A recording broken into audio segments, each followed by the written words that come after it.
મારું નામ કાંતિ પરમાર છે. હું 1981-82-83ના જમાનાથી લેખન પ્રવૃત્તિમાં જોડાયેલો છું. ક્યારેક ગીત, ગઝલ, વાર્તાઓ લખી, નાટકો લખ્યા, જે મારા ભૂતકાળમાં આકાશવાણી પરથી પ્રસારિત થયા છે. પ્રભુવંદનાઓ ઘણી લખી, એમાં સાયન્સે સવેરા, આત્માનો દીવડો ચેતાવ, સત્યનું કિરણ, માશુરા ભાથીજી જેવા મારા અનેક આલ્બમો માર્કેટમાં જોવા મળે છે. એ સમયમાં દશા સુધરી દિશાથી નામની એક વાર્તા મેં લખી હતી.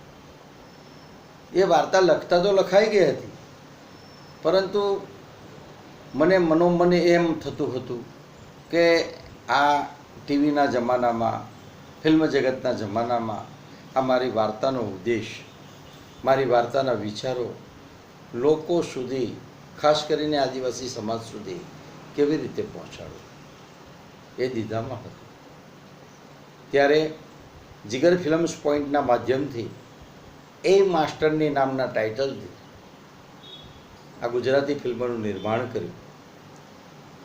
આ ફિલ્મમાં શહેરથી ભણેલી શિક્ષિકા ગામડાની સ્કૂલમાં ભણાવવા બાળકોને આવે છે. બાળકોને ભણાવતા ભણાવતા એ ગામ લોકોનો જીવન એના હૃદયને ધ્રુજાવી નાખે છે. એ વિચારે છે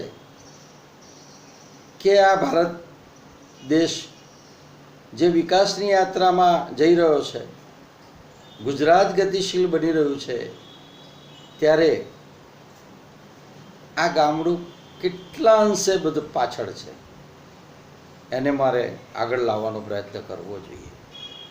એ બાળકોના શિક્ષણમાં ખૂબ પ્રભાવિત થઈને બાળકોને ભણાવતા ભણાવતા તેઓના માતા પિતાઓ સાથે પરિચય થતા, ગામડામાં પડેલી બદીઓ જોતા, વ્યસનોથી ભરપૂર લથપથ લોકો દારૂના નશામાં ફરતા, જાણે કે એમનું જીવન કોઈ હેતુ વગરનું હોય, બસ અંધશ્રદ્ધામાં જીવવું એ એમનો ધ્યેય બની ગયો હોય. એ રીતે જીવન જીવનારા તમામ ગામ લોકોને એક જાગૃતિની સમજણ આપી, સાચી વાત લઈને એ આવી રહી છે. આ ફિલ્મમાં સ્કૂલની પ્રાર્થના, હોળીનું સમજણરૂપનું ગીત, લગ્ન ગીતમાં થયેલ લઠ્ઠાકાંડથી કરુણાની ધારા, અને પછી જ્યારે એ અઘટિત બનાવો બનતા શૌર્ય ગીત લઈને આવે છે, અને એ શૌર્ય ગીતથી ગામ આખું એ જાગે છે. આવા સરસ મજાના પાત્રો પોતપોતાની રીતે દીપી ઉઠ્યા છે.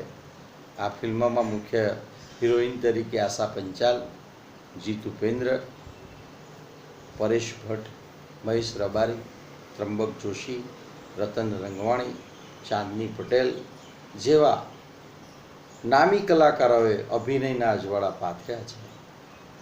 હું આશા રાખું છું કે જે હેતુથી જે મેં આ વાર્તા લખી હતી, આદિવાસીના સમાજ માટે, તેઓના ઉત્થાન માટે, તેઓની પ્રગતિ માટે, એ મારો હેતુ બળ લાવશે એવો મને દ્રઢ વિશ્વાસ છે. તો હું આશા રાખું છું કે આપ પણ એ માસ્ટરની મારું ફિલ્મ જોશો.